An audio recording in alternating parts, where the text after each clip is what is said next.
இராஜகிரகத்தில் சஞ்சயர் என்ற ஆசான் 250 பரிவிராஜகர்களுடன் வாழ்ந்து வந்தார். அவருடைய முக்கிய சீடர்களாக சாரிபுத்தரும் மொக்கல்லானரும் இருந்தனர். ஆனால் அவர்கள் சஞ்சயரின் போதனைகளில் முழுமையான திருப்தி அடையாமல் உயர்ந்த உண்மையை தேடிக் கொண்டிருந்தனர். அந்த சமயம் ஒரு நாள் பிக்கு அஸ்ஸாஜி ஞானத்திற்காக நகருக்கு வந்தார். அவரின் அமைதியான தோற்றமும் ஒளிமிக்க பண்பும் சாரிபுத்தரை மிகவும் கவர்ந்தது. பின்னர் அவர் அஸ்ஸாஜியிடம் சென்று அவர் யாரின் சீடர் என்றும் அவர் பின்பற்றும் தம்மம் என்ன என்றும் கேட்டார். அதற்கு அஸ்ஸாஜி தான் உயர்வெய்திய புத்தரின் சீடர் என்றும் புத்தரின் தம்மத்தை பின்பற்றுவதாகவும் கூறி அதன் சாரத்தை சுருக்கமாக விளக்கினார். அந்த விளக்கம் சாரிபுத்தருக்கு ஆழ்ந்த உணர்வை அளித்து உண்மையை உணர வைத்தது. இதனைத் தொடர்ந்து சாரிபுத்தர் மொக்கல்லானரிடம் சென்று அனைத்தையும் கூறினார். இருவரும் ஒன்றாக உயர்வெய்திய புத்தரை சேர்ந்து கொள்ள முடிவு செய்தனர். தங்களுடன் இருந்த மற்ற சீடர்களிடமும் இதை பகிர்ந்தனர். அவர்களும் நீங்கள் எங்கு சென்றாலும் நாங்களும் அதையே பின்பற்றுவோம் என்று கூறி சம்மதித்தனர்.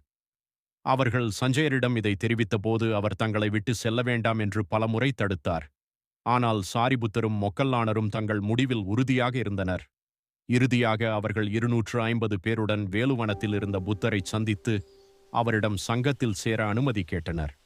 புத்தர் அவர்களை வரவேற்று ஏய் பிக்கு என்று கூறி அனைவரையும் தம் சீடர்களாக ஏற்றார்.